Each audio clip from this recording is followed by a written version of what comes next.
Okay, I would personally like to thank the firefighters for all their years of service. Um, and their wives for putting up. I know to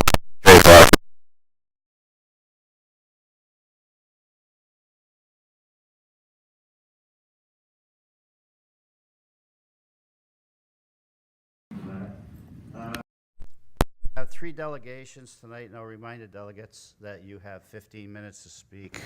If it's any longer, I'll give you a warning. And I'd like to announce also that this will probably be the last meeting where you will be allowed 15 minutes to speak, starting in the new year after tonight. It is down to 10 minutes. So our first delegate is Henry D'Angelo, Regional Councilor, Regional Municipality of Niagara. Welcome, Henry. Thank you, Mr. Mayor.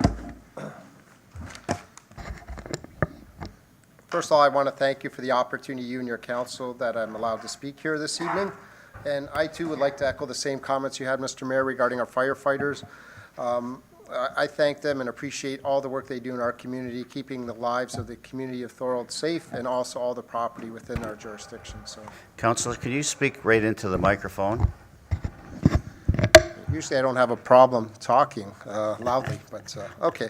Again, just quickly, I just echo the same comments you had, Mr. Mayor, regarding the firefighters in our community. They do a fabulous job protecting the lives and the property of all the Thorold citizens, so thank you very much. This evening, I'm here to speak on a couple issues. One is just to give you some comments regarding your new procedural bylaw being presented to Council tonight for consideration, and secondly, give you an update of the regional budget, the impacts on the agency boards and commissions at a high level. I'll be coming back in January with a more detailed presentation that I can go through and elaborate a little bit more. So firstly, Mr. Mayor, my thoughts on the proposed procedural bylaw, specifically the regional council update section of it being added to as a standard item of the agenda.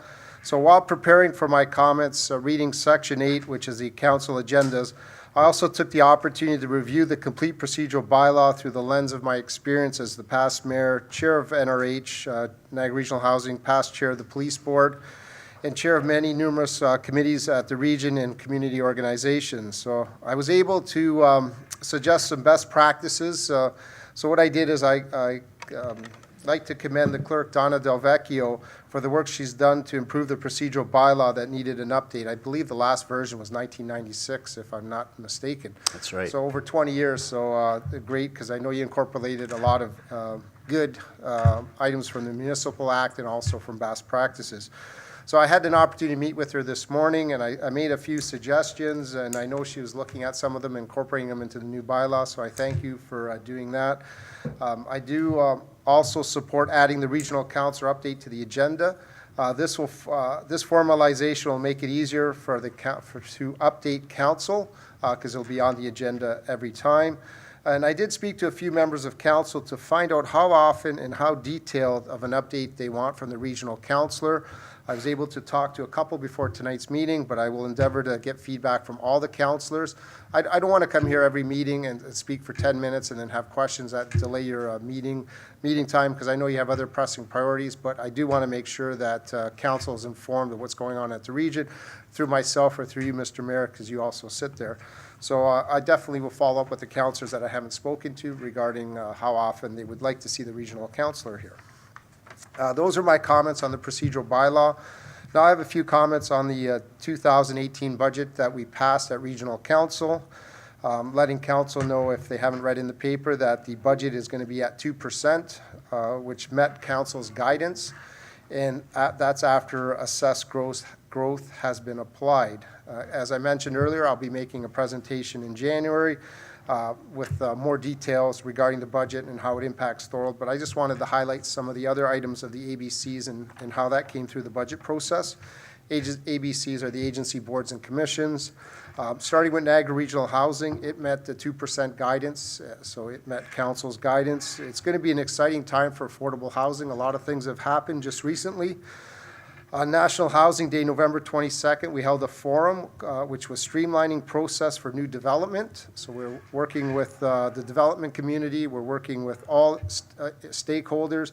I know, Mr. Mayor, you attended the session in Niagara-on-the-Lake at the Native Center. I appreciate you coming out to that.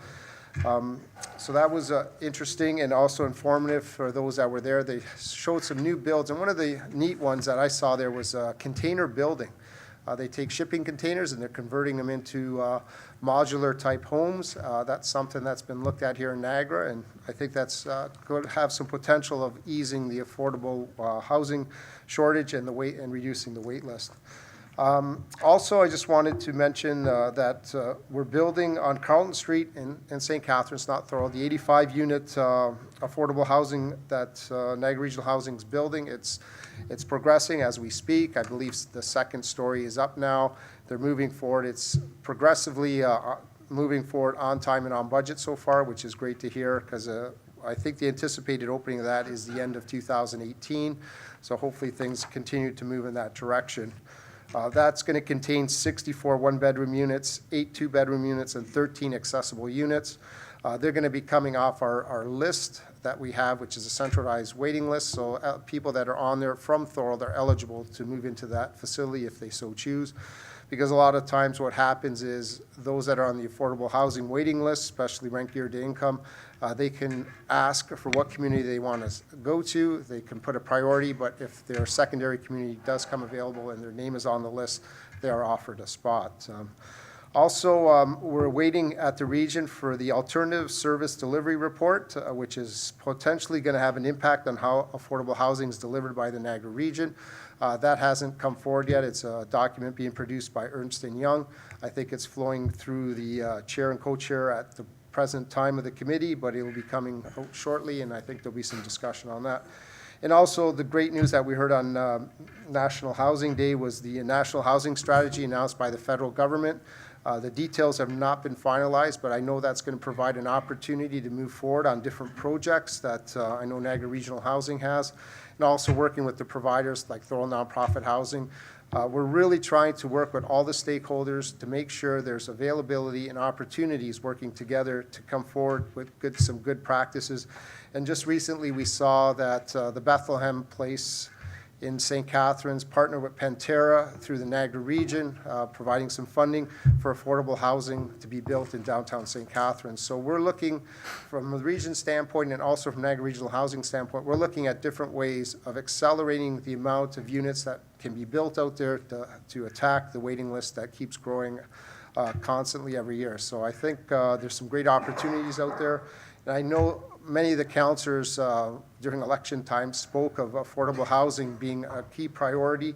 So this is an opportunity for the city of Thorold, if they have property or if they have some ability to partner with Niagara Regional Housing or Thorold Nonprofit Housing, there might be some opportunities, again, to get affordable housing more into the Thorold community, but also accelerate so that it's serving all the citizens in the area.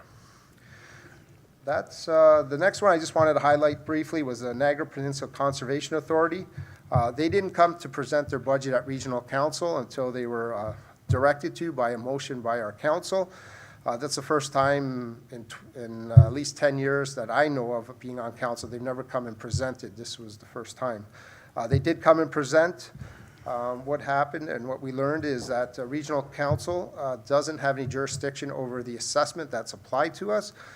We could only direct it if we want to appeal the assessment that's being directed. The vote was roughly 9-7 to move forward with the conservation budget as is, not to appeal it, which is unfortunate. And then also, I did put a motion on the floor to stop the overassessment of approximately $400,000. This deals with the Hamilton issue where they've changed the assessment, but they're still waiting for the appeal to go through to the Ministry of Mines, I believe.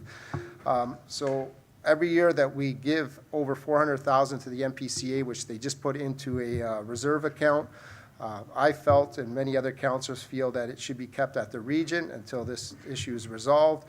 And if it is resolved and favorably, then that money should be returned to the taxpayers and not be overassessed. I know one of the MPCA presenters commented saying they have lots of capital items that they have to deal with. So does the region, so does the city. and so does the individual taxpayer, so I don't think we should be overtaxing them. So we'll see how that pans itself out as we move forward. The Niagara Regional Police budget, they came in at 4.54% increase, which was over guidance. So they did meet the guidance, and they caused a lot of pressures on the other regional departments because the whole corporation as a whole had to come in at 2%. So there was a lot of give and take regarding that. A little disappointing in 2017, the NRP budget is running a deficit. You know, all those high fives and slaps on the back when it was a 0% increase a couple years ago all disappeared when we have almost a 5% increase in a deficit from last year. I think some proper budgeting has to take place there, so I'm disappointed in that aspect. And I know Thorold has some issues with some of the policing, that they want to see more policing here to deal with some of the student housing and rental issues that are in our community, so hopefully that's not impacted by the budget. Just some items on the capital side. Some great news. With the passing of the budget, the St. David's Road project is moving forward. Everyone knows there's a lot of construction, especially for coming to this building, going on right now at the 406 406 St. David's and Highway 58. Well, there's been another, this year, another $1 million put aside from St. David's Road, 406 to Collier Road. That's going to deal with design, utility placement, and then also construction drawings and other assessments that are required. And in 2019, $3.5 million has been put aside for the actual construction of the road, the widening of it. As it goes through the process, I'm sure there'll be bike lanes on it as they do that process. Also, another $2.8 million in 2018 has been allocated to the active transportation of 406 Highway 58 in St. David's area that they're working on now, so more money's been apportioned there. I know it's in the budget here. Some money's been apportioned, and I believe it's 2018 for Burley Hill, some work to be done on Burley Hill. So what I would recommend to council here is, working with your staff, is looking at the timing, because I know part of the St. David's Road from St. David's, Burley Hill, Collier Road, going east to downtown to Front Street, that's a city road. And I know it's in dire repair of some work that has to be done on it, and also some bike lanes to be put on there. I think this is a good opportunity time, knowing that in 2019 the heavy construction is going to be on the road, to time that up in the 2018 and 19 to prepare for that. So that's something I think this council should really look at, so that way when the construction's happening, it's all happening at once, it's not piecemeal, and hopefully there's some synergies and cost savings of doing it together. And I know you have to work with the city of St. Catharines, because half of that road of St. David's is theirs, and I'm sure they have to get that into their budget too. So there'll be a bit of coordination there, but I think this is a great opportunity. It's a long time coming. Just on that subject, Councillor, our CAO has been working with the city of St. Catharines on that, to partner on that section of St. David's Road. Yeah, excellent. I just know that your budget's coming up, so this is something that you want to look at. So the timing of it all happens at the same time, so everyone benefits from it. Those are, the other one I just wanted to mention too, and I know, Mr. Mayor, you weren't there because you had a council meeting. We had actually a budget meeting on Tuesday. We didn't meet guidance at first, and they were starting to cut items. I was a little fearful they would cut the Port Robinson ferry service, because I know there's been some negative comments towards that. But thankfully, it survived the cuts. Some other stuff got reduced. But I do want to thank you and for your leadership of setting up the volunteer committee that met on a regular basis. And I know there was some great work done by Sue Moran, Debbie Barnes. I know Councillor Ugolini sat on that, Councillor Neal sat on that, and I attended the meetings too. Councillor Timms was at some of them. I think that was a great committee because it made sure, and I know staff was also there, Manoj was there, a key component. It's important because I think that really established and informed regional council of the importance of that ferry service, not only to Thorold, but to the whole Niagara region and how it ties in transportation-wise. So I think that was a great committee and how it formed, and it got the money allocated for the Port Robinson ferry. And I believe, Mr. Mayor, was that for a 10-year period? I can't remember off the top of my head. It is for a 10-year period. Okay, excellent. Yeah. So I think there was good collaboration on that, and I know we had regional staff there also. So it's I don't want to say it's amazing, but when you put the right people in the right room and they want to get something accomplished, you can do it if you have the right people that are willing and wanting to work together. And that's a great, clear example of it. So, Mr. Mayor, I thank you for that. That basically concludes my comments. The other thing I wanted to wish Mayor and Council and the citizens of Thorold a joyous holiday season and a safe holiday season. I will answer any questions. If they're budget-related questions and I can't answer them, I'll definitely make sure they're addressed in the presentation that will be coming forward in the new year. Thank you, Councillor. Are there any questions for Councillor D'Angela? Councillor Longo. Thank you for coming out, Councillor D'Angela. I will admit right off the bat, I do harass you a lot with a lot of phone calls and emails regarding regional business. You know, I'm pretty passionate about some of the things that are going on there. But I have a couple questions for you tonight, and I just want to know if you can maybe provide some clarification. And I'm going to touch on the Niagara Peninsula Conservation Authority because I've been asking you questions about this from day one from when a lawsuit was put forward against a private citizen. I've been trying to get an answer to a question, and hopefully you can give me an update tonight. And my question has to do with the lawsuit. And feel free not to answer if you think it will get you in any sort of trouble.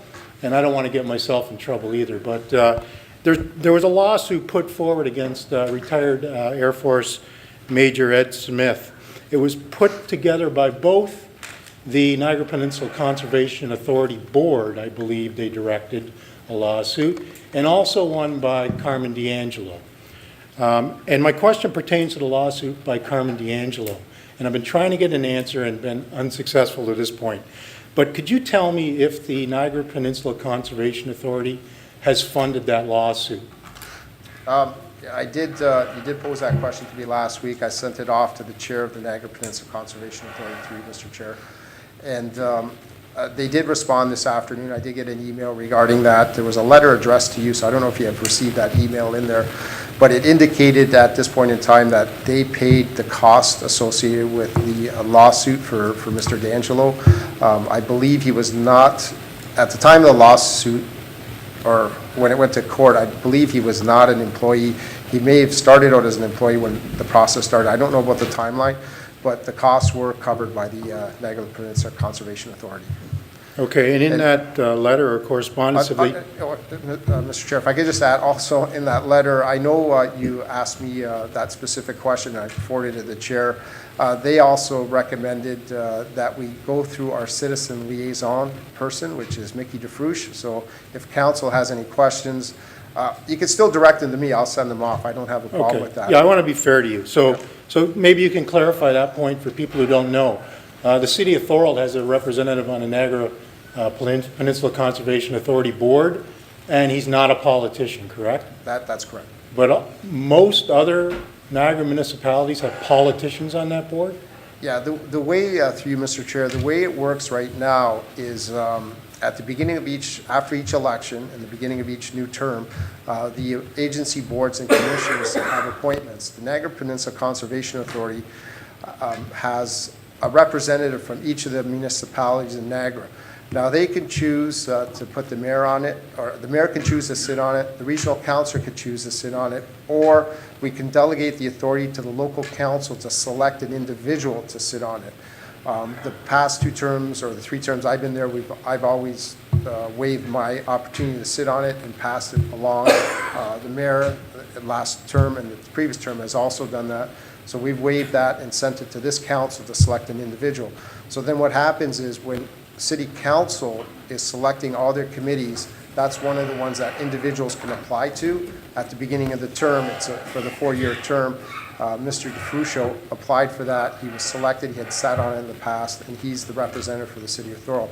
I think and don't quote me because I know Bill Hodgson is no longer on there. I don't know if they replaced him. He was a regional councillor. I believe there's 10 others that are elected officials from the region that sit on the Conservation Authority, and I only think there's 1 or 2 members from the public that sit on there. There's also members from Hamilton that sit on there because part of the watershed is represented into Hamilton. I believe there's 1 or 2 members that are there. The mayor can correct me if I'm wrong on that. I'm not sure. Okay, and you know I'm passionate about this subject, so just for clarification then, we had a board of directors from the Niagara Peninsula Conservation Authority made up mainly of politicians who decided to sue a private citizen. That is correct. All right. Just my last question, because you brought it up, the Niagara Peninsula Conservation Authority did not want to provide a budget to Regional Council.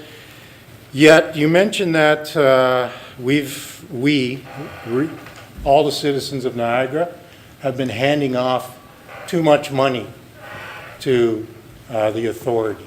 And they're holding this money? That is correct. Right now, it's this, again, I believe it was 2016, it was 15 or 16. What happened was there was a recalculation of the assessment between Hamilton and Niagara, and the Hamilton version went up. The Niagara version was supposed to go down. It was roughly 400,000.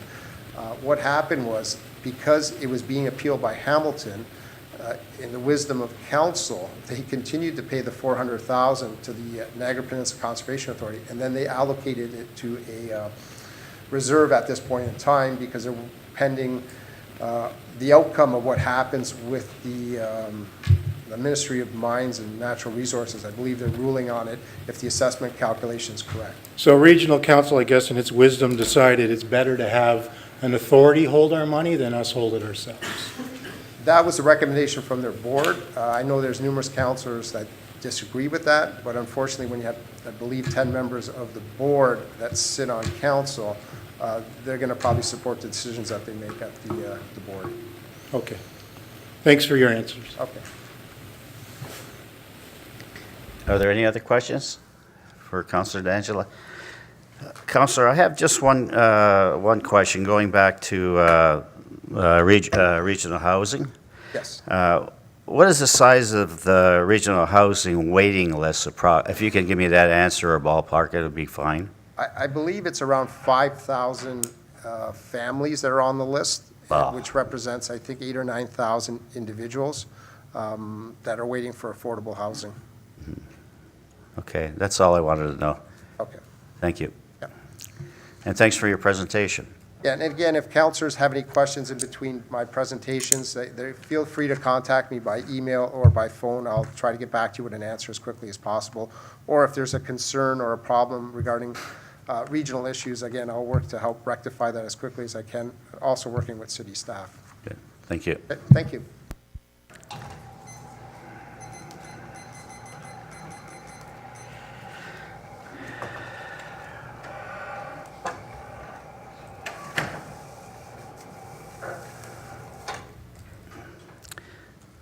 Our next delegation is Anna Lathrop, Vice Provost Teaching, Learning, and Student Success from Brock University.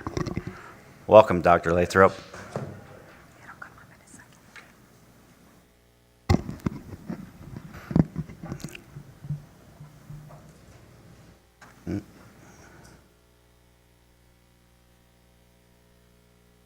And also with her is Brad Clark.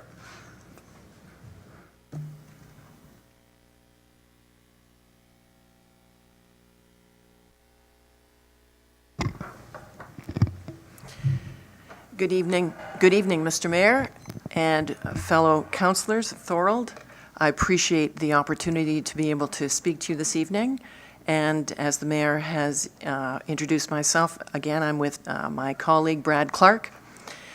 And I actually want to return to a sentiment of celebration earlier this evening because we've witnessed the celebration of some outstanding athletic prowess, and we've witnessed the celebration of a longstanding service with your firefighters. And in fact, I think there's a theme there, and that theme is around service and contribution to a relationship that Brock University and Thorold have had for over 50 years. And I think that's a significant sort of tenor to create the context for what I'd like to present tonight, which is a bit of a retrospective around Brock University's history. Personally, I'm a longstanding member of Niagara. I noticed that it's customary for delegations and delegates to identify where they're from, so I live at 130 Luffman Drive, which is just the other side of the Thorold-Pelham boundary, and on the homestead of Laura Secord. So I'm personally quite entrenched in Thorold history and feel very strongly affiliated with Thorold. As I move through this PowerPoint, I think the most essential place to start is with the women of Allenburg. And I'm always struck when I hear and read about that story that they, in fact, sat around their dining room table and they lamented the fact that there was no university that their children could go to, living in Thorold, that they'd have to drive to Hamilton. And so those women were a force to be reckoned with. They were, I say, a driving force, and they were, that forced and insisted that the government favorably consider placing a university in Niagara. And they wanted their children to have access to higher education, but also to have access to the opportunities that that would afford, both socially and economically for Thorold. And the photo on the right, of course, is an early picture of Thorold City. And of course, the banner there, if you can read it, says, "Build with Brock." That was a strong relationship then. It is still very much a strong relationship now. And the photos I have are those that show various programs and outreach, whether it's the Children's Movement Program that's the top right, or whether it's seniors who are being helped out with Dr. Paula Gardner's Healthy Communities. Many of you even know about this initiative.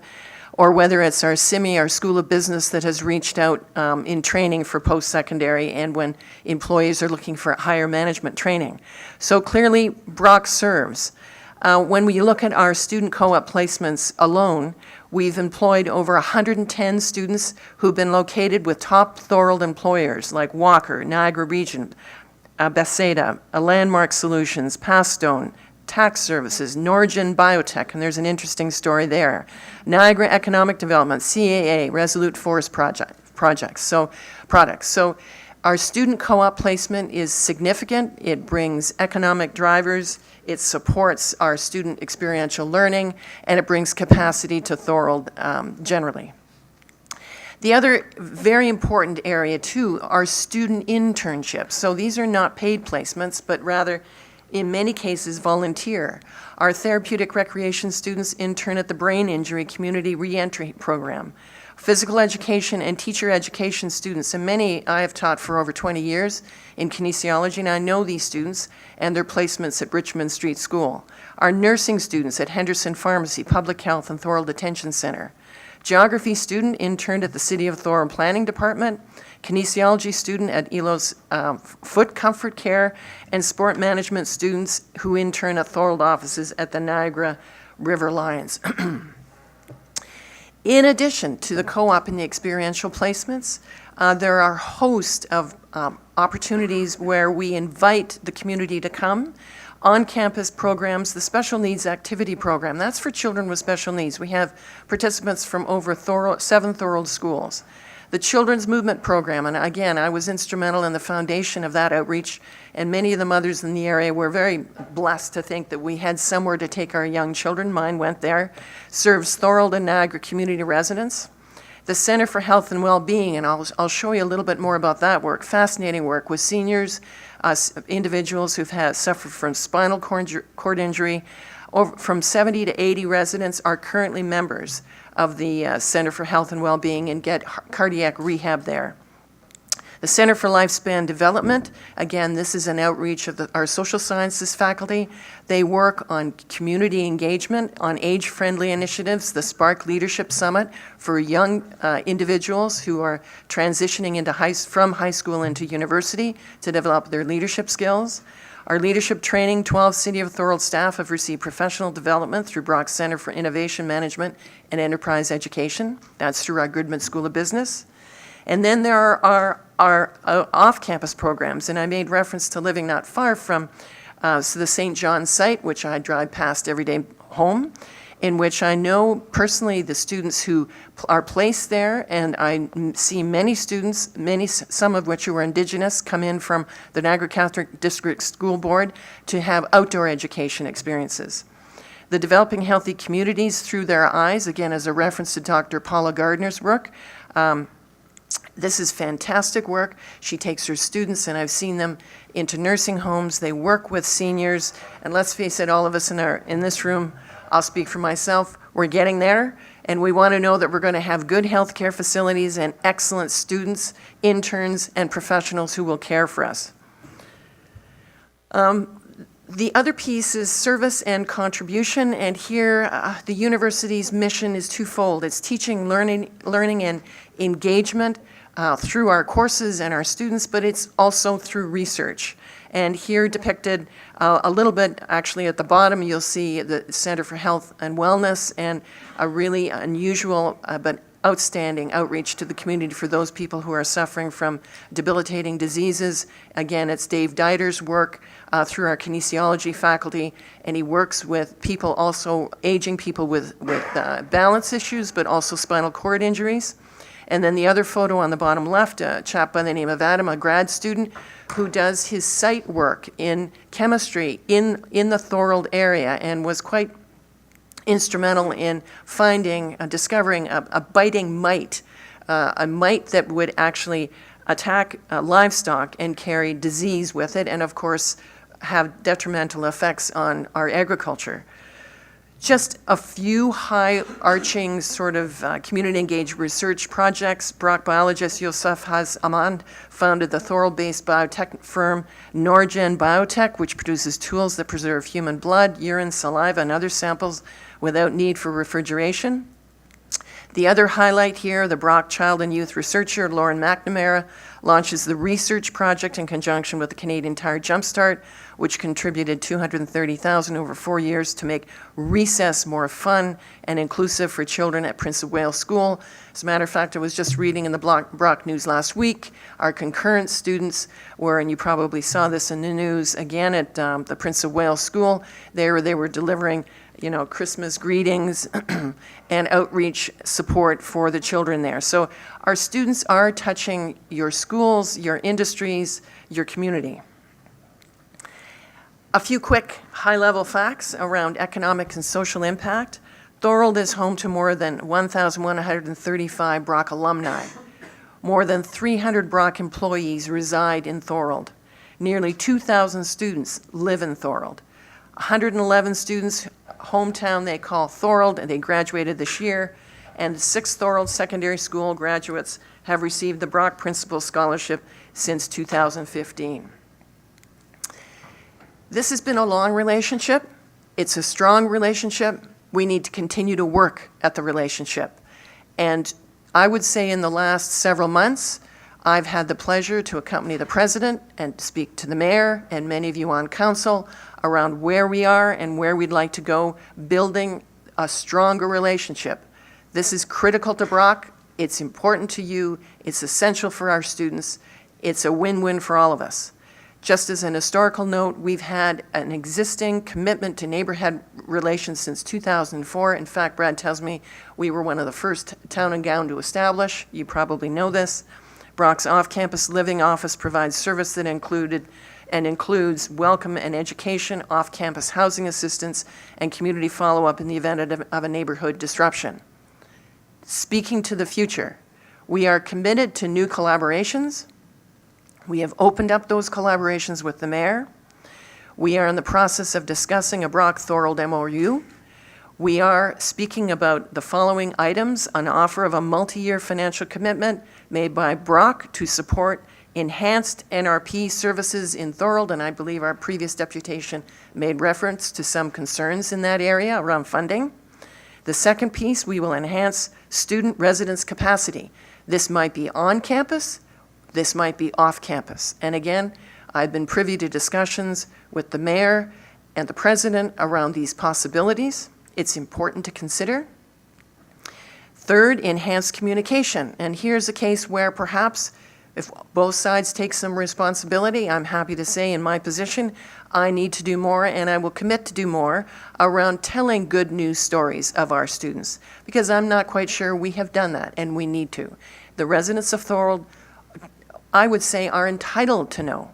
And I've spoken to many residents of Thorold, both those who have been concerned about student disruption and those who have not, and who have actually said they've welcomed students in their neighborhood because they've added so much to their life and found it a joy to be near students. So we need to work, though, however, and this is what I commit to and the university commits to, developing an enhanced communication strategy.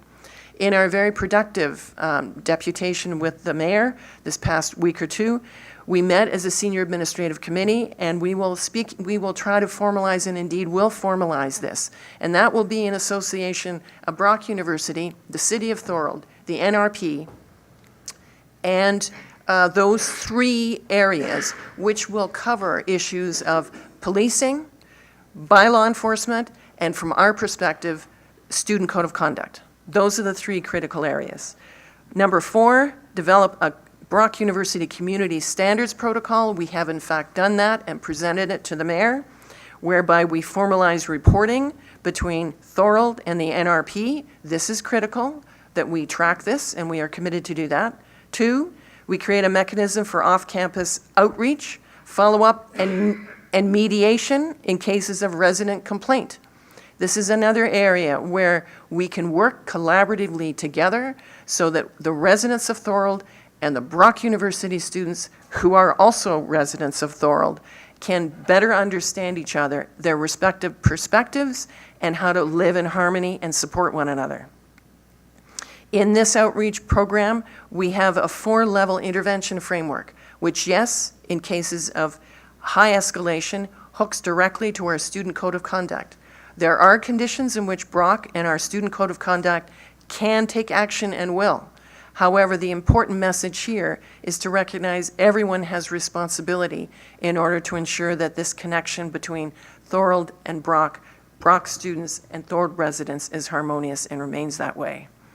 And then the last item, which I think is particularly innovative, is that Brock is proposing that we fund a sustainable development transit study. We've had a co-op student do this with Lincoln, and it was a very interesting project.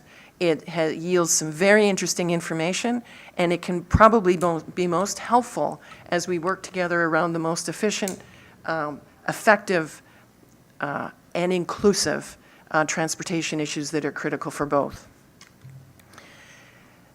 So, in summary, it feels to me essentially important that we think about service, contribution, and collaboration together. We do look forward to continuing our work with the city, and I cannot speak more highly of the women of Allenburg. I mean, my own personal discipline is women's studies, is the history of women in senior administration. It's the voice of women around the coffee table or the dining room table who have actually contributed to building our community. And I think they got it right. They basically said, Niagara needs a university. And I believe Niagara has received a university that has, for over 5 decades, contributed. And as Thorold, as the founding affiliate, I think it is absolutely essential we continue to build on that strength. Brock contributes to community and economic development. The university is committed to partnering on new initiatives that benefit Thorold and Niagara region. And I think the other piece that I personally am fortunate because I happen to know a lot of outstanding researchers at Brock. I know Fiona Hunter, whose work is with mosquitoes and West Nile. I know Miriam Richards, whose work is with the bee population and the concerns that that's plummeted and that has horrific implications for our agriculture. My point being that mosquitoes and bees cross many lines. And we together need to work on recognizing and supporting that our students, both through community-engaged research and community-engaged teaching, have a lot to offer. Finally, Brock University and the City of Thorold futures are linked and inseparable. We share a common responsibility to ensure that both are a destination of choice for local, national, and international students. We wish to draw and retain youth to Niagara, continuing to create a culture and an economy where people will want to work to live together. Thank you very much, and I'm certainly open to any questions. You're right on the clock, Dr. Lathrop. 15 minutes. Thank you very much. Thank you for your presentation. And are there any questions for our presenter? Councillor Longo. Yes, I just have one. Thank you, Mr. Mayor. Thank you for the presentation. Well done. Putting forth the contributions of Brock in a positive light is a great thing. So we really appreciate it. I do have one question regarding one of the stats on there, and I'm just a little concerned when I saw it. We had a presentation by Brock University student who was October 3rd, and they mentioned the population of students in the city of Thorold is 5,000 to 6,000, yet your slide showed 2,000 students living in Thorold. I'm just wondering why such a big discrepancy. I think most of council here are under the impression that there are approximately 5,000 to 6,000 students. I'm just wondering where that number is. So that, through you, Mr. Chair, Mr. Mayor, that number comes directly through the registrar's office. The registrar's office holds all the reportable data for the institution, so I can speak to the credibility of this number. That is not an inflated number. That is an actual number of students who are currently enrolled this year across all sectors, as in first through 4 in Thorold.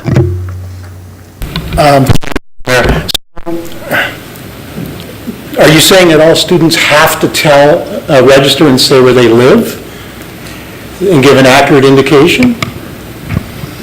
I think the challenge, of course, is that in any given year, students will move. And so we can certainly go back and look at the metric that BUSU used to calculate their figure as far as students living in Thorold. As part of the course registration process, students are asked to provide their permanent and temporary addresses.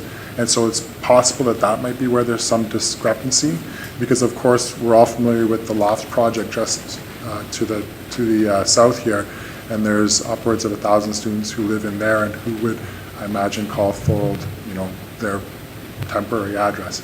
So we do have some challenges in calculating specific addresses as a snapshot in time, but certainly the registrar's information reflected 2,000. And we can go back and double check the calculation that BUSU used to attain their figure. Oh, okay, I'd appreciate that. Again, the number seemed, there's quite a discrepancy between the two. And as you mentioned, there's 1,000 students that just live right here. So I would personally think the number is closer to 5 or 6, but I just wanted to ask where that number came from. And I appreciate it, and I do appreciate the presentation. Very well done. Are there any other questions? Councillor Ugolini. Through you, Mr. Mayor, to Anna and Brad. Yeah, could we get some confirmation? I think the number's bigger than that, and I think that Councillor Longo would agree. So if we could maybe get some more information on that, and we could bring it up at our next Town and Gown meeting coming up in January. Thank you. I will certainly do that. And as well, Brad, are you going to make a presentation at that Town and Gown committee about the new proposal, the draft proposal that came to our meeting prior?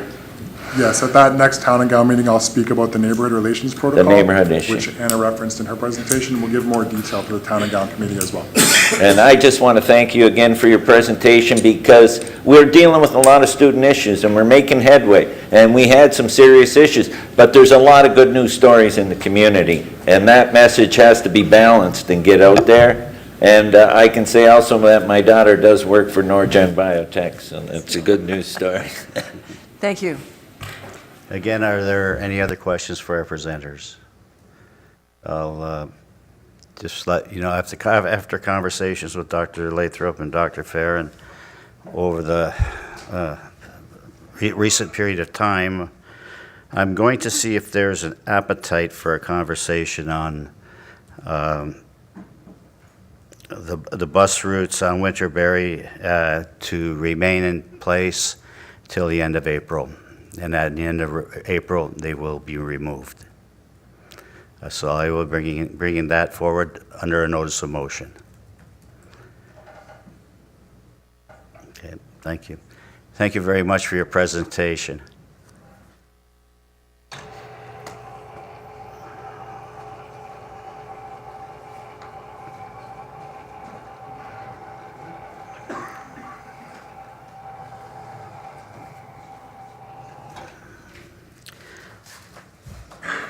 Our third and final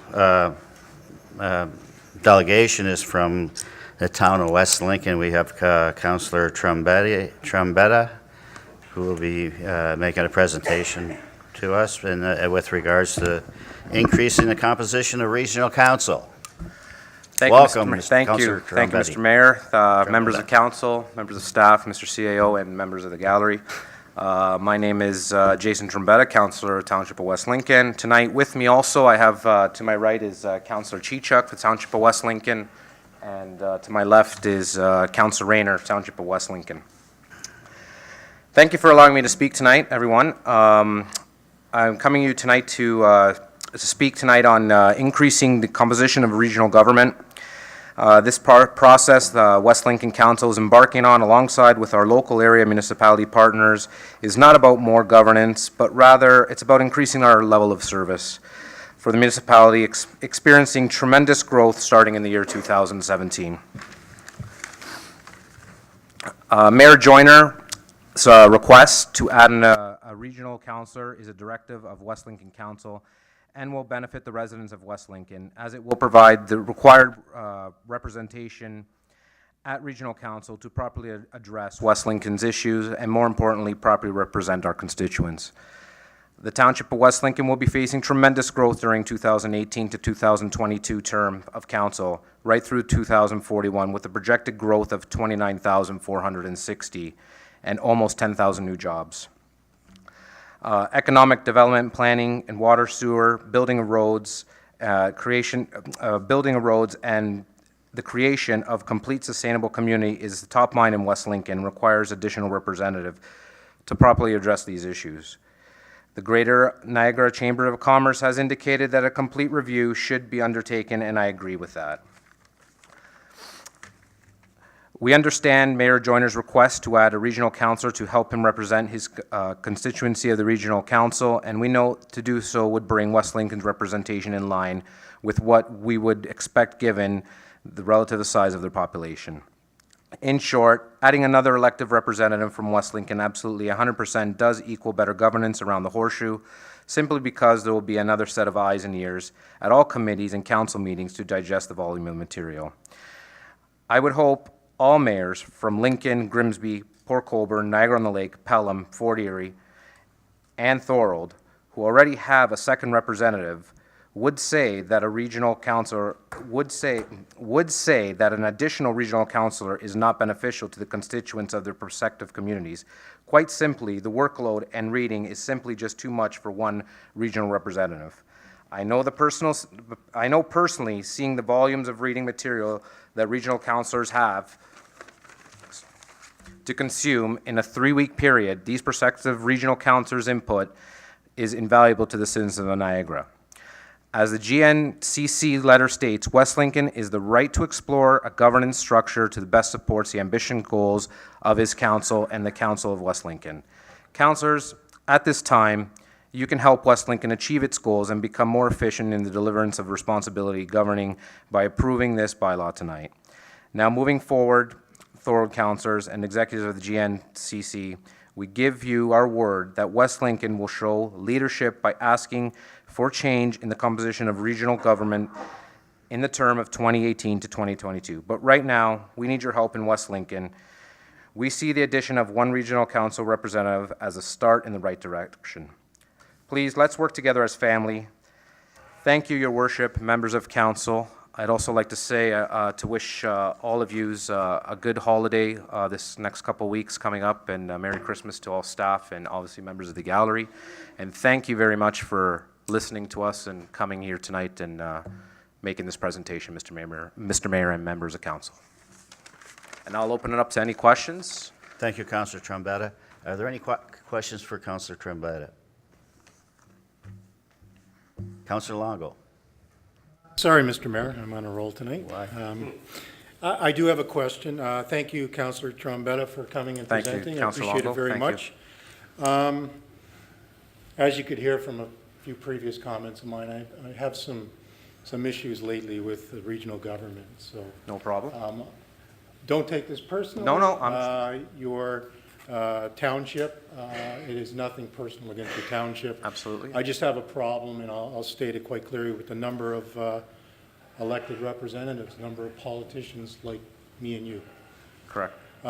You mentioned a few times in your letter here, and I'll get to the question as quick as I can, you spoke about the Greater Niagara Chamber of Commerce and a few things that they had said in the letter. But I think what the letter doesn't talk about is, although they did say those certain things, their letter is predominantly against increasing regional government. And the reason behind that is Niagara as a whole has 27.7 councillors per 100,000 population. We win. We have more councillors in a two-tier level system than any other two-tier municipalities in the area. Question, please, Counselor. My question is, would you not agree that we are over-governed in Niagara? Thank you for your question, Councillor Longo. I just think the actual service would also assist the obviously representatives who we're trying to assist for, for regional councillors. So I think that adding an extra regional councillor would help our municipality in any which way. So that's why we're coming tonight to bring this forward, Councillor Longo. Okay, and again, I appreciate that.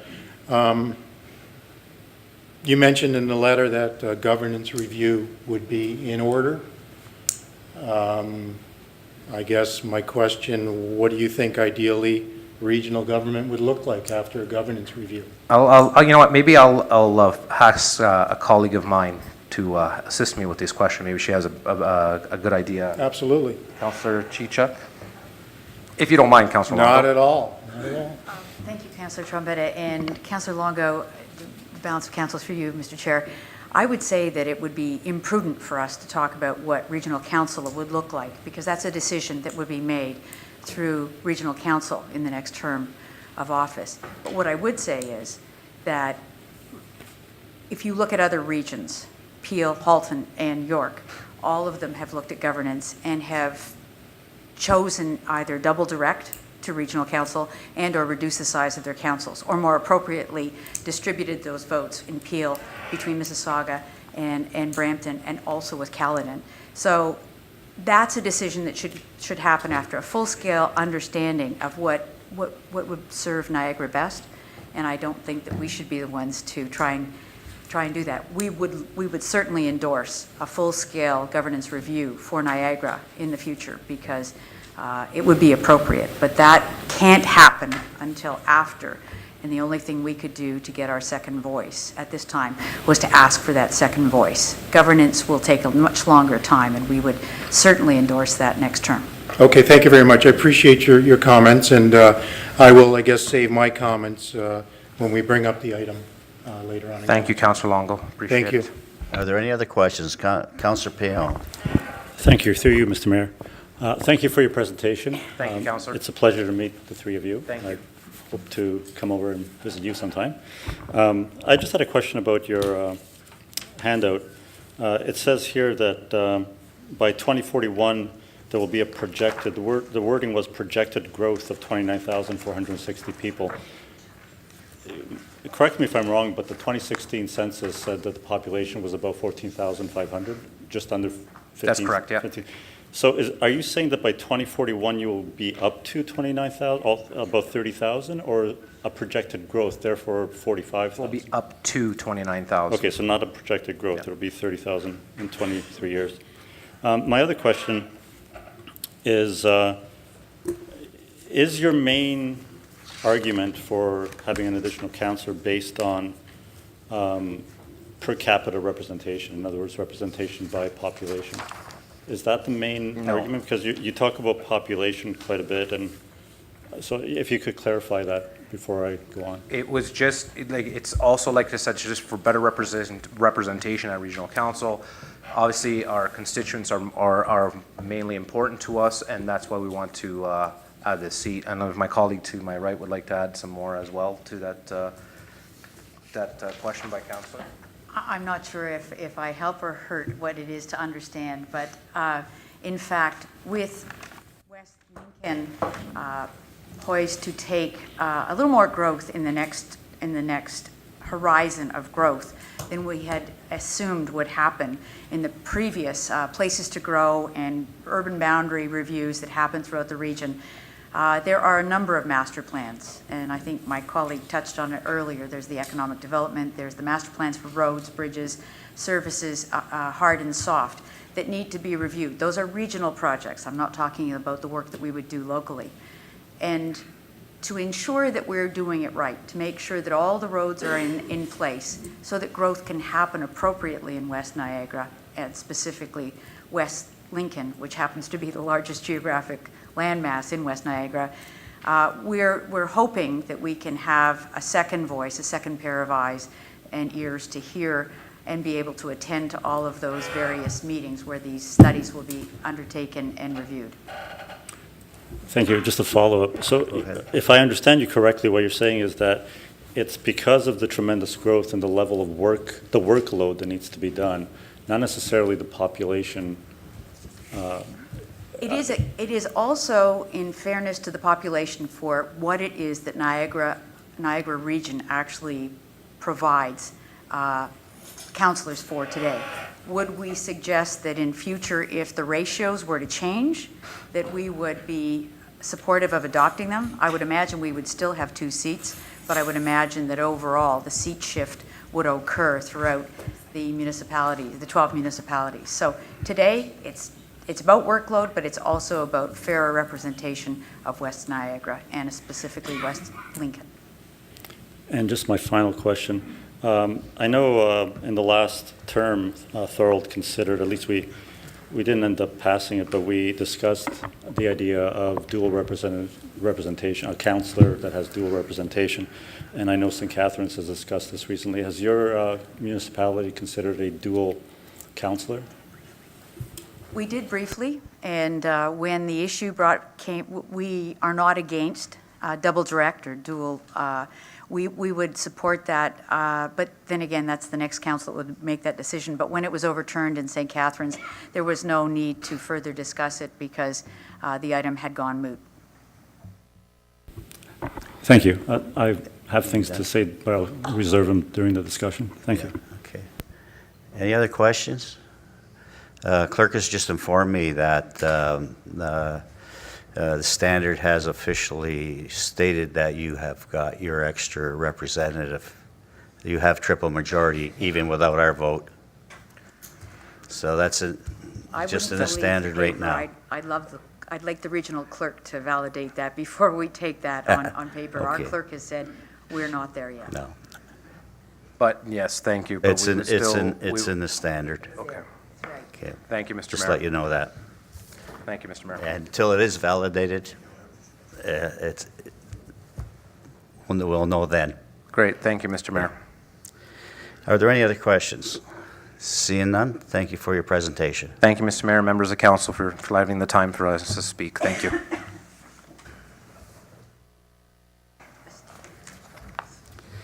Okay,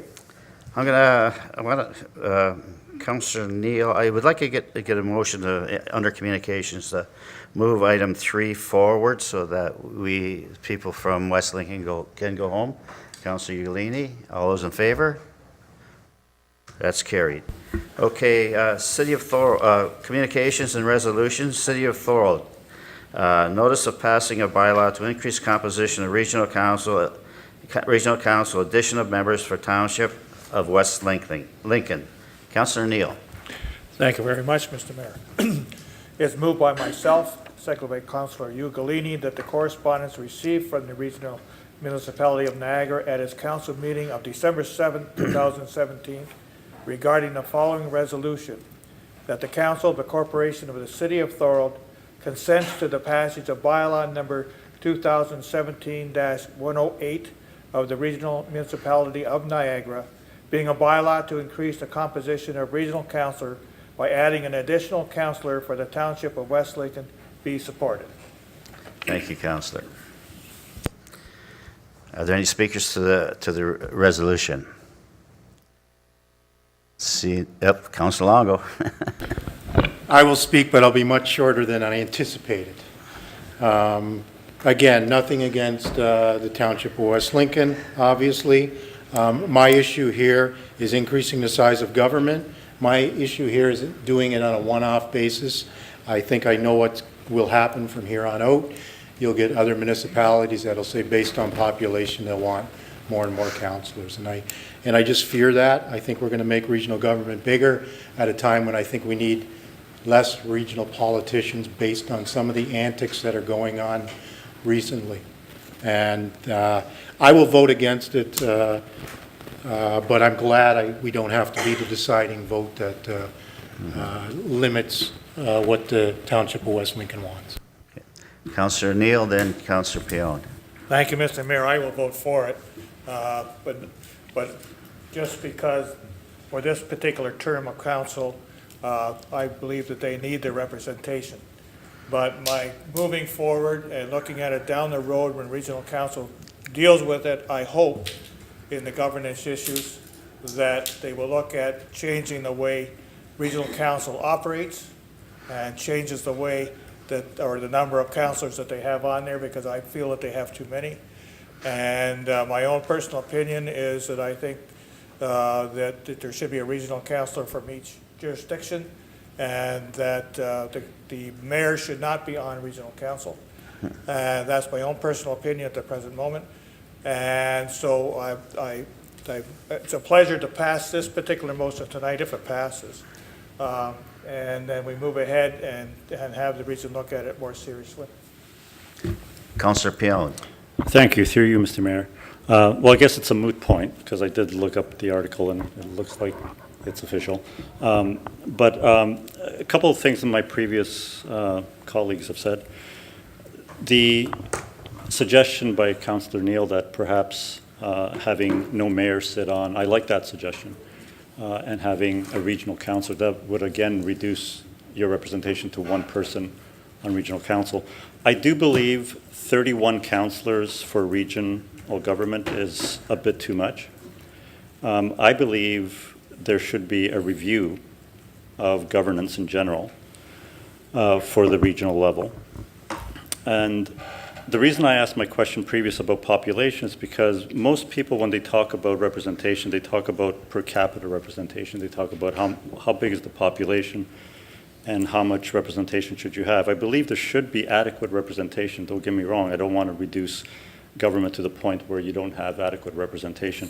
However, the reason I'll be voting against it is because to do it in a piecemeal fashion, I don't think is the proper approach.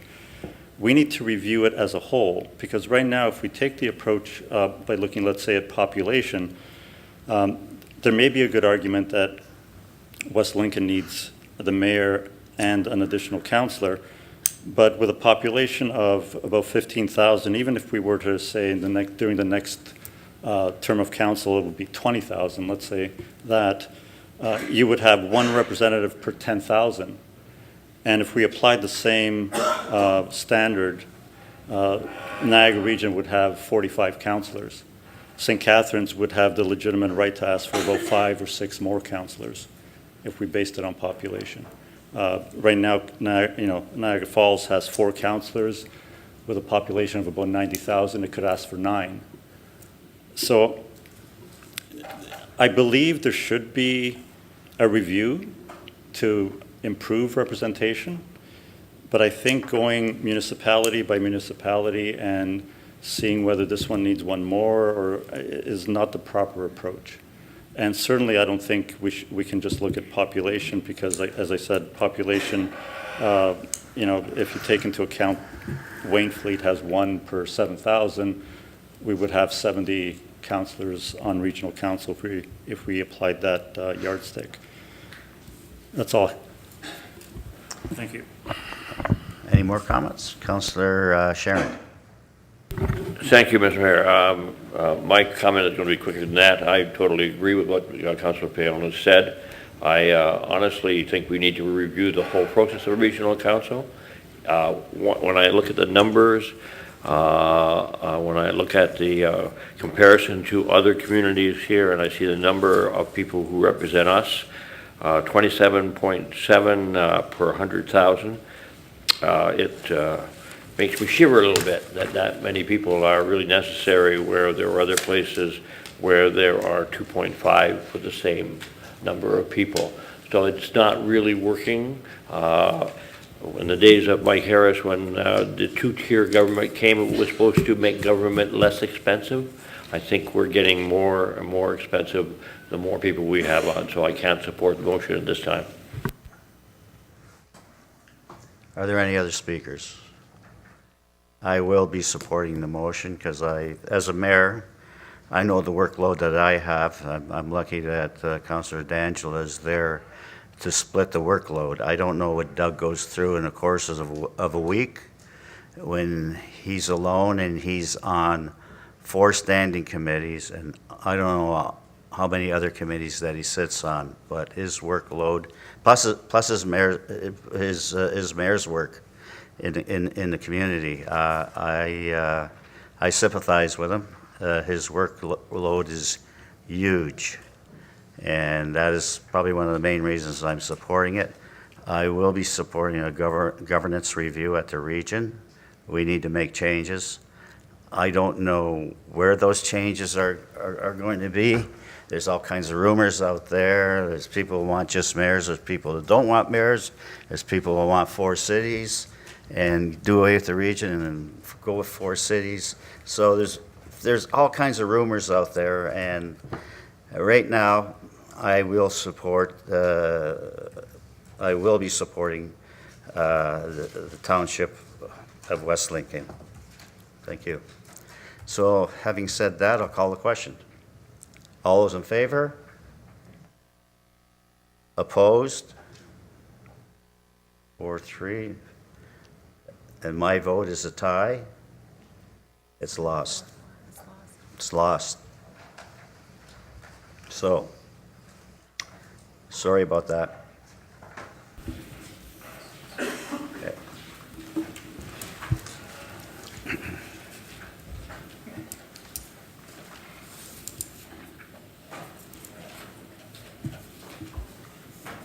Okay, we're back in communications and resolutions. Items referred to council. City of Port Colborne, Councillor Pion, request for provincial appointed supervisor of the Niagara Peninsula Conservation Authority. Thank you, Mr. Mayor. Moved by myself, seconded by Councillor Hanley, that the correspondence received from the City of Port Colborne at its council meeting of November 27, 2017, requesting a provincially appointed supervisor of the Niagara Peninsula Conservation Authority be received and supported. Speakers to the resolution. Councillor Longo. I'd just like to go on record quickly to say that I support this. I know there's probably no teeth to it, but I think we need to send a message to other levels of government, letting them know how we feel as citizens in Niagara. Thank you. Any other speakers? I'll call a question. All those in favor? Opposed? That's carried.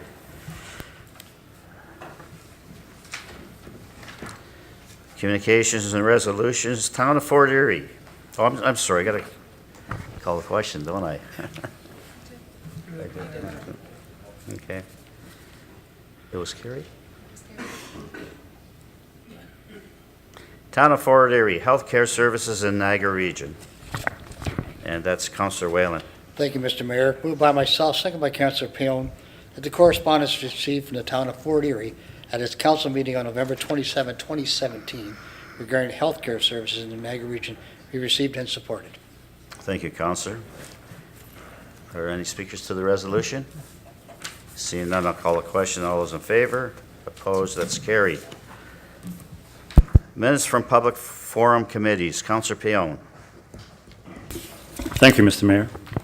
Moved by myself, seconded by Councillor Hanley, that the communications on the list of correspondence 5C, minutes correspondence from public forum committee meetings, be received for information purposes and filed. Are there any items for discussion in these minutes?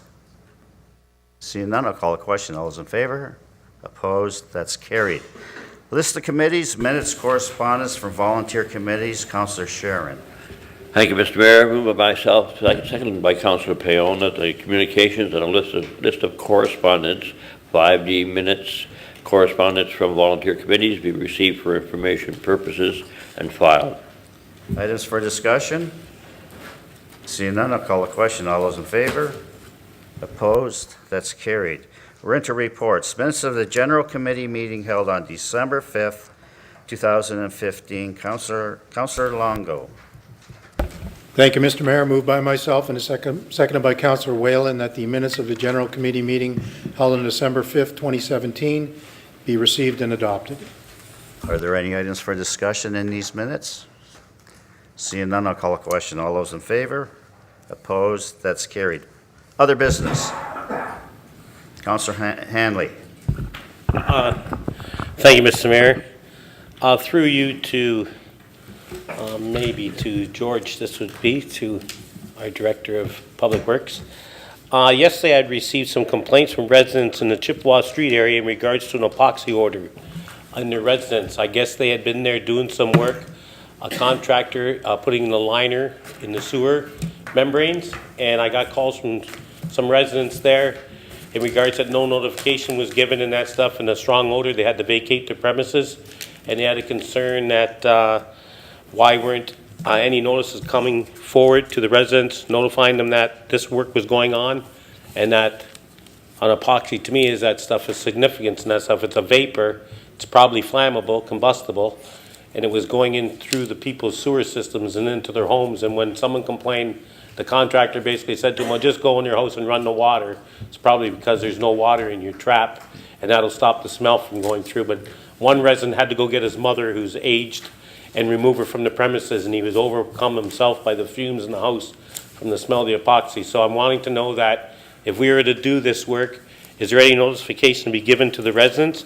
And also, is there any indication given into the fire company to in regards, because the access on Chippewa Street actually was blocked yesterday, so that if there had been a fire call and the fire trucks were to go down Pine Street and try to access Battle Street at Chippewa and Martin Street at Chippewa, they wouldn't have been able to.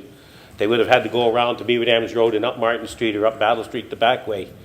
So it's my understanding that, I don't know if this had been done, if authorization be given to block the street, but I do know that our fire services would be notified when any road closures are to occur or there's a blockage in traffic. So that's my one concern. So through you to Director of Public Works. Through you, Mr. Mayor. In regards to your first question, there was notification provided to the residents. The contractor is putting in a CIPP liner for the sanitary sewers there. The notification to residents, excuse me, identified, from my recollection, the request to the homeowners to actually have their floor drains filled with water if they thought they might be empty, so that there wouldn't be any fumes entering the homes. And then from my understanding, we certainly received a few calls today and notifications from folks about the project. And it seems as though the notification area needed to be larger than what it was, as the fume, as you could say, from the CIPP lining that's being installed was going a little bit further than originally anticipated. So what staff have done is actually go through and redo another notification, broader notification to the community, so that we can alleviate those concerns. In regards to your second question, in regards to whether emergency services was contacted, I don't know. It's not my project. However, typically the requirement is, if the road is going to be closed, the contractor provides a traffic control plan and also ensures that they notify emergency services if there is going to be a full road blockage. So that's as much as I can provide right now. Thank you. That's very good. That's what I wanted to know. So now that you explained to me that it's going to be broadened, the notification area and that stuff, and that I'd just like to have that if the contractor be notified that he has a responsibility to notify fire services, and that if he's going to do a traffic plan, I believe it's from Book 7, that has to be implemented. Thank you very much. Okay, thank you.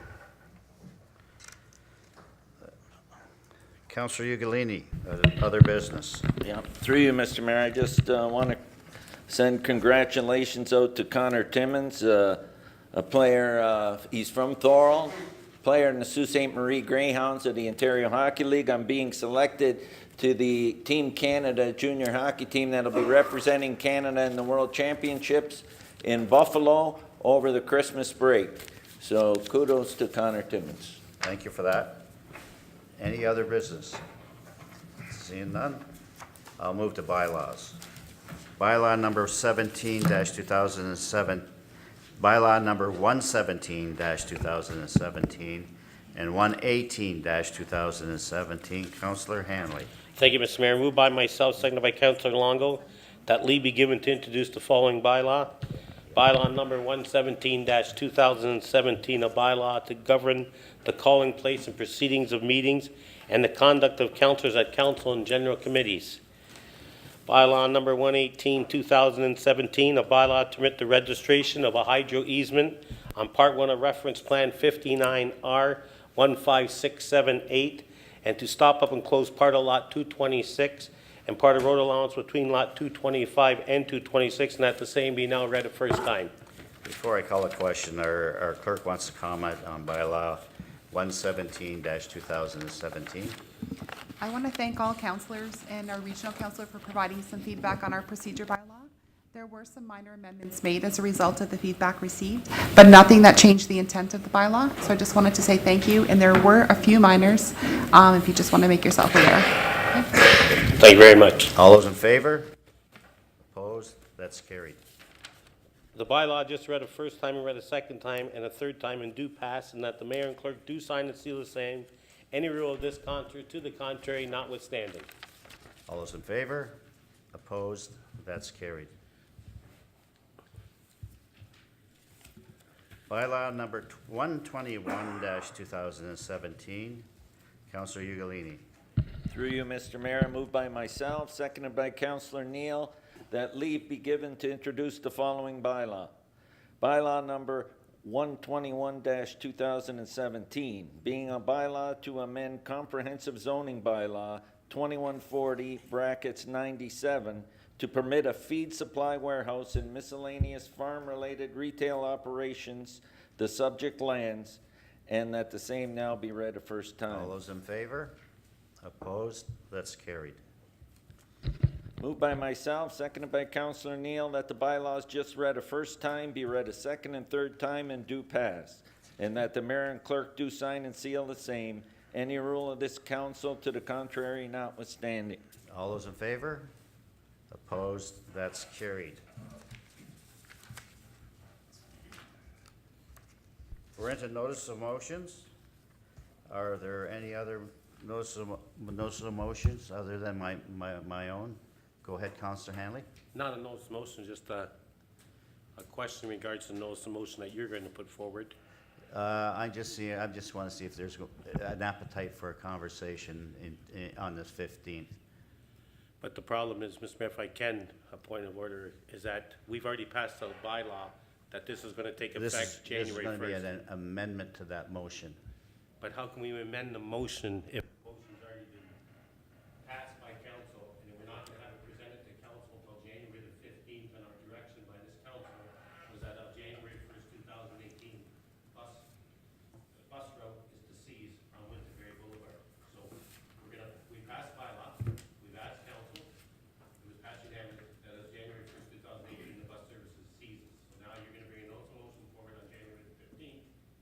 So is the bus service not going to be done as which the council sees on January 1st? And then on January the 15th, if council entertains your motion, then we can reverse it, because I do believe it's either 2/3 or 3/4 majority to reverse a decision by council already. Clerk will answer that question. Through you, Mr. Mayor, the current procedure bylaw says any decision made 4 weeks. So this decision was made at the beginning of October, so be forward as a new matter. So you do not need it. Again, Correct.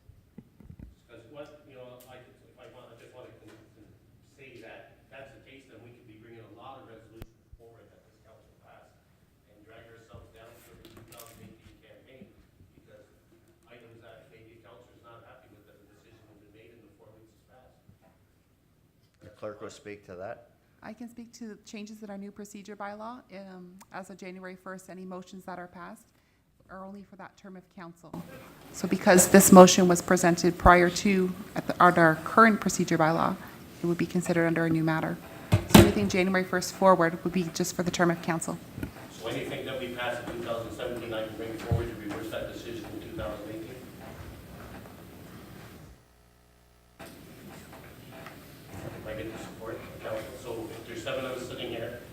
however is vote for the 5 to change a decision previously made by council in 2017, I can do so. It's just that we're going to start reversing decisions made by council to bring it forward in a 4-week period. We could be finding ourselves in a dilemma here, a conundrum where a lot of motions be coming forward because council, like myself, may not have been happy with the decision that was made by council and I voted against it. And the 4-week period's passed, so I just bring it back forward to council again.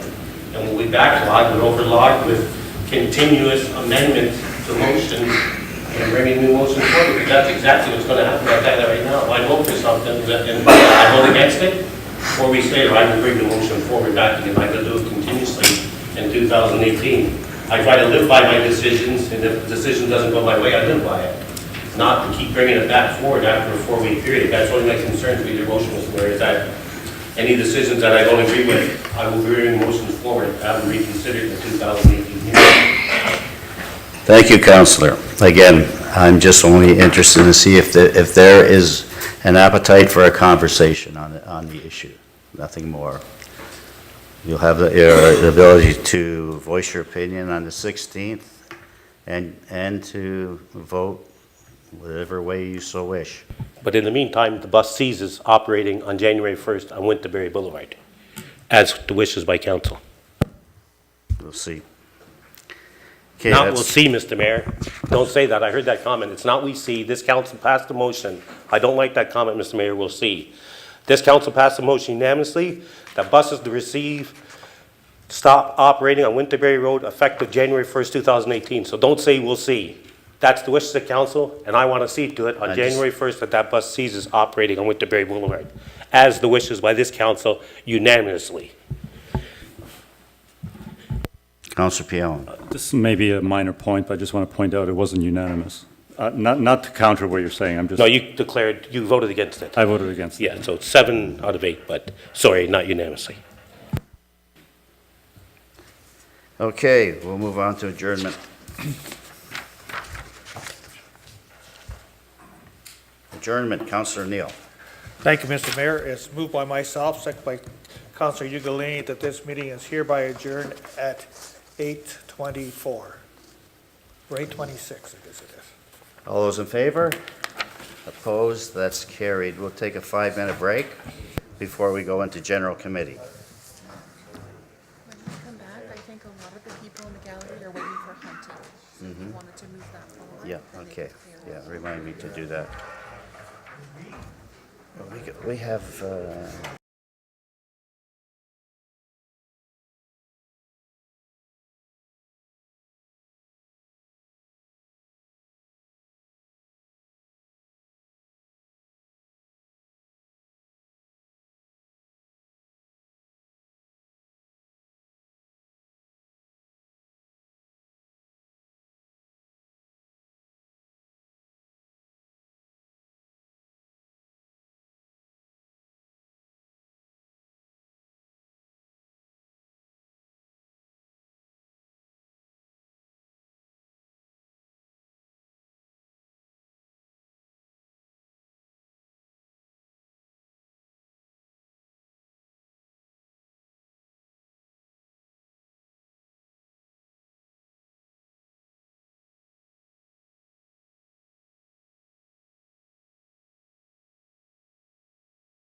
Councilors, again, are there any declarations of conflicts of interest?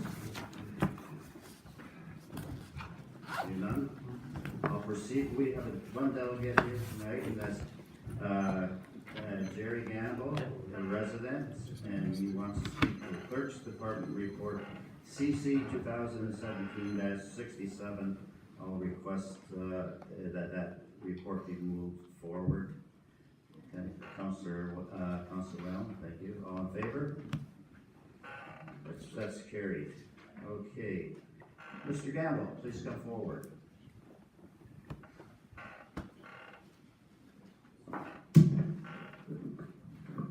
Good evening, Mr. Mayor and councilors and city staff. My name is Jerry Gamble. I'm currently the president of the Q Gun Club, which is located at 3042 Cataract Road. I'm here tonight to speak very briefly in favor of the proposed firearm discharge bylaw.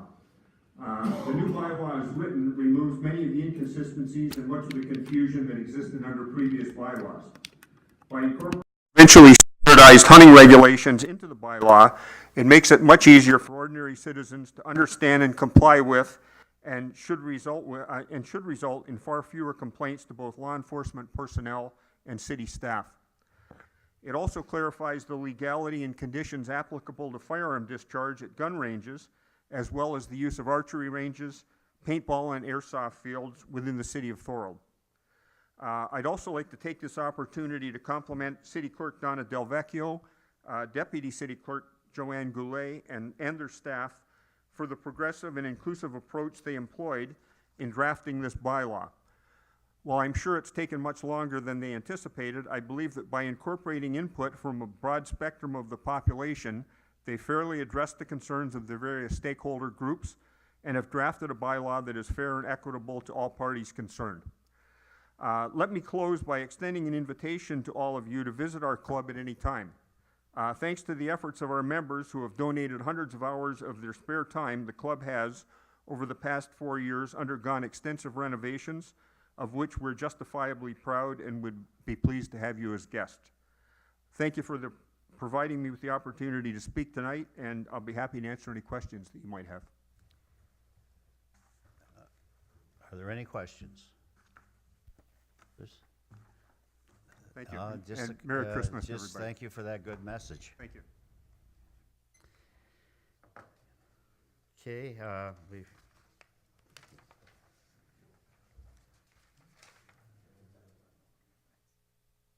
Okay, we're in the clerk's clerk's area, and it's CC 2020-67, update to discharge of firearms. Thank you, Mr. Mayor. It's recommended that the bylaw to regulate the discharge of firearms be presented at special council meeting this evening for approval. That concludes the report. Speakers to the report. Councilor Sharon. Thank you, Mr. Mover Mayor. for the report first. I moved the report. I would like to speak to it. By all means. I really believe that what our presenter has just gone through is exactly what our clerk and the clerk's department has really tried to do. They've really taken the time to talk to the various groups throughout the entire community. I think we would have a different approach from the gun owners and those who are interested in this bylaw if that had not happened. Donna Del Vecchio did a tremendous job in organizing that properly and speaking to the people involved. I'm really pleased with the way our clerk took this on, and I'm really pleased with the result that's here, and I will strongly support this bylaw when it's brought forward. Thank you, Councilor Sharon. Councilor Iuliani. Through you, Mr. Mayor, I agree. I want to congratulate the city clerk, Donna Del Vecchio, and assistant deputy city clerk, Joanne Goulet. I sat in on both of the open houses. The first one was full house in Thorold South Fire Station 2.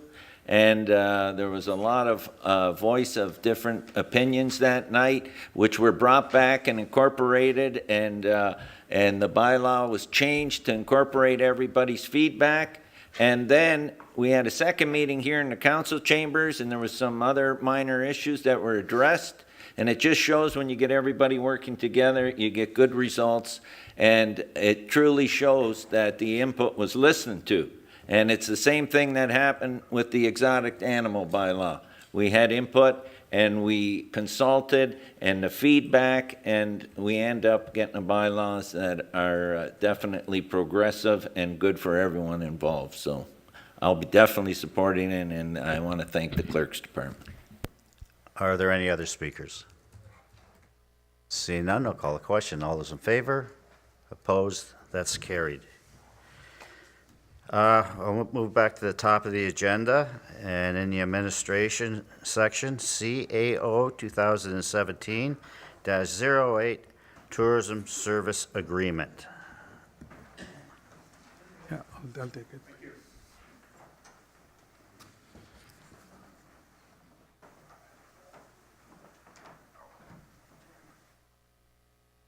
I'll wait till they get.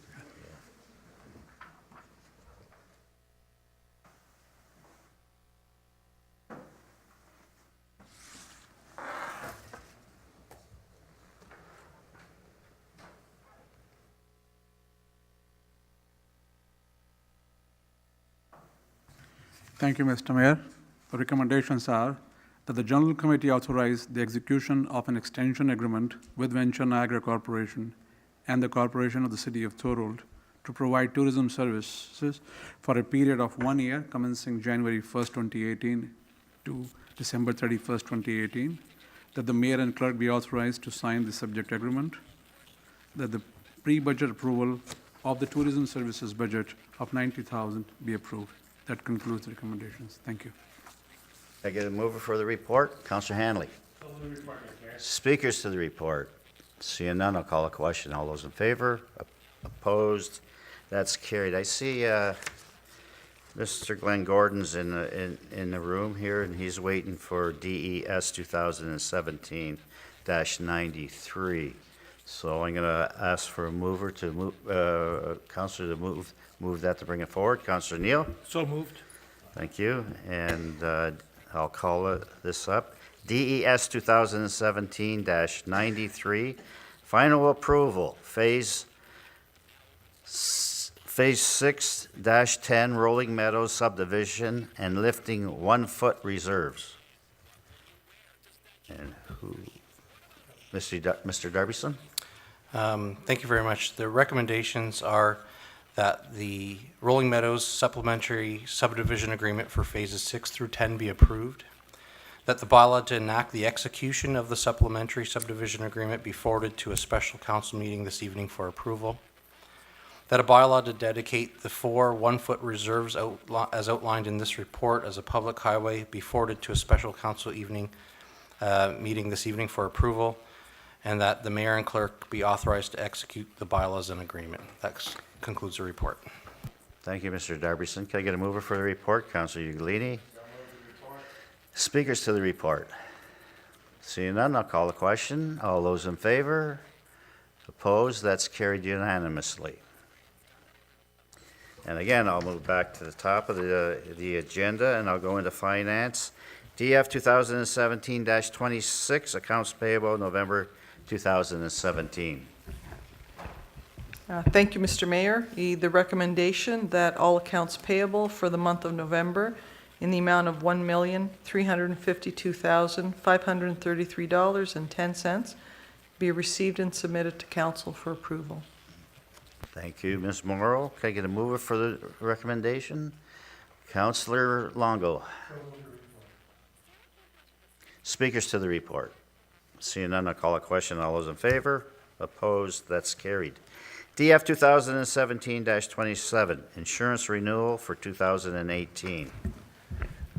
Thank you, Mr. Mayor. The recommendation that the general insurance program for 2018 be renewed with BFL Canada at a cost of $341,290.08, including taxes. That staff investigate other suggested coverages with our broker and report back in the new year. And lastly, that the provision for the self-insured deductibles remain at $66,000 for budget 2018. And this concludes the report. Can I get a mover for the report? Councillor Hanley. Speakers to the report. Seeing none, I'll call a question. All those in favor? Opposed? That's carried. We're back in in the Development and Engineering Services, and DES 2017-94, recommendation report regarding modification to draft plan approval for Artisan Ridge Phase 1, 26T-2014-01. And that's Mr. Darbyson. Thank you. The recommendations of the report are that the Director of Development and Engineering Services report DES 2017-94 be approved as presented, and that the number 2, that the modified plan of subdivision for Artisan Ridge Phase 1 be approved subject to the modified conditions in Appendix 1. Concludes the report. Thank you. Can I get a mover for the report? Councillor Whalen. Speakers to the report. Seeing none, I'll call a question. All those in favor? Opposed? That's carried. DES 2017-95, Confederation Heights Phase 7, approval of subdivision and execution of supplementary agreement. And again, that's Mr. Darbyson. Yeah, thank you. The recommendations of this report are that the Confederation Heights Phase 7 supplementary subdivision agreement be approved, that the bylaw to enact the execution of the subdivision agreement be forwarded to a special council meeting this evening for approval, that a bylaw to dedicate the 3 one-foot reserves as outlined in this report as public highway be brought forward to a future council meeting, and that the mayor and clerk be authorized and directed to execute the Confederation Phase 7 supplementary plan of subdivision agreement. So concludes the report. Okay, thank you, Mr. Darbyson. Can I get a mover for the report? Councillor Ugolini. Speakers to the report. Councillor Whalen. Thank you, Mr. Mayor. I don't know whether this is far enough along or not, but the 63 street townhouses, do we have a design on them yet, or is it still premature on that? Just want to see us get into another Winterberry situation that we've got presently. Through you, Mr. Mayor, we're actually working with the applicant as we speak about design. The approval this evening only deals with lot fabric. That's great. So if we keep that in mind when you get to that stage, it'd be greatly appreciated. Thank you.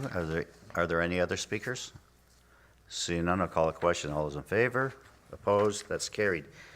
This is a nice report. DES 2017-96, 2017 status report, planning and permit activities. And there's a lot of good numbers in that. And who's Mr. Darbyson? The recommendations of the report is that the General Committee recommends that report DES 2017-96 be received for information purposes. So Can I get a mover for the report? Councillor Neal. So move the report. Speakers to the report. Seeing none, I'll call a question. All those in favor? Opposed? That's carried. We're back in the Clerk's Department. CC 2017-66, closed meeting protocol. Thank you, Mr. Mayor. It's being recommended that this report be received for information purposes and be used as a guide for mayor, councillors, and staff when entering into a closed meeting. That concludes the report. Thank you. Can I get a mover for the report? Councillor Longo. Speakers to the report. Councillor Longo. Just a couple quick questions to the clerk. I just want some clarification. When we go in camera to a closed meeting, who determines whether or not that meeting is appropriate? The clerk would determine. Okay, so if a councillor or the mayor call a meeting, then the reason for the meeting would go through you, obviously. Correct. Okay. And my next question, just because it's happened across the street, do we have any provision for any councillors bringing recording devices into the room? Should we? Phones? I'm just wondering.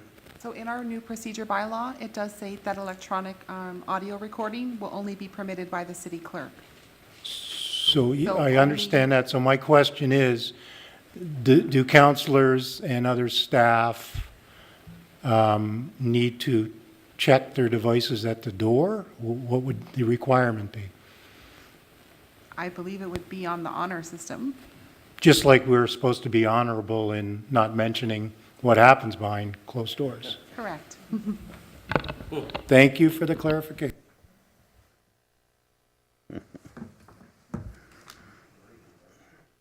Okay. Are there any other speakers to the motion? Seeing none, I'll call the question. All those in favor? Opposed? That's carried. CC 2017-68, establish a committee of council for Bridget in Port Robinson. Thank you, Mr. Mayor. It's recommended that a Bridget Committee terms of reference attached as Appendix A be approved, that an advertisement for applications for at-large members commence immediately, and that a budget for this committee be referred to the 2018 budget deliberations. That concludes the report. Thank you. Can I get a mover for the report? Councillor Pion. So move the report. Speakers to the report. Seeing none, I'll call the question. All those in favor? Opposed? That's carried. CC 2017-69, donation to community care in partnership with Canada 150 and Impact Promotions. Another very nice report.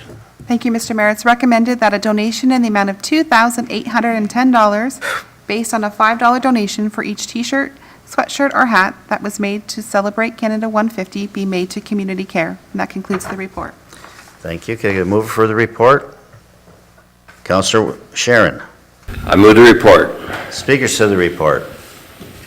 Seeing none, I'll call the question. All those in favor? Opposed? That's carried. We have nothing under fire and emergency. We are not going in camera. So I will move into special counsel.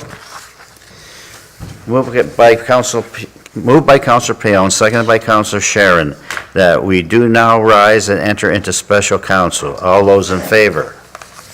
Opposed? That's carried. Moved by Councillor Payon, seconded by Councillor Sharon, that the resolutions, that the recommendations of the following reports be approved. DF 2017-26, 27. DES 2017-93, 94, 95, 96. CC 2017-66, 67, 68.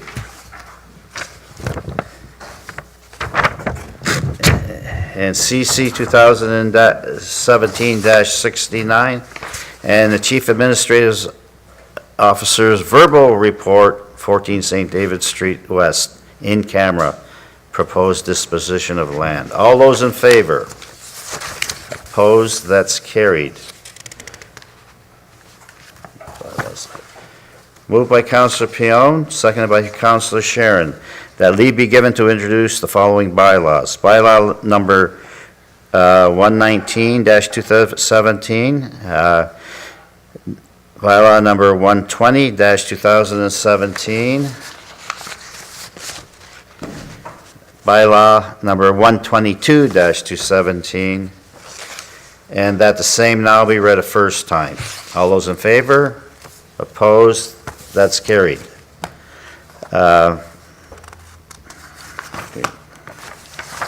Moved by Councillor Pion, seconded by Councillor Sharon, that the bylaws just read a first time be read a second and third time, and do pass, and that the mayor and clerk do sign and seal the same. Any rule of this council to the contrary notwithstanding. All those in favor? Opposed? That's carried.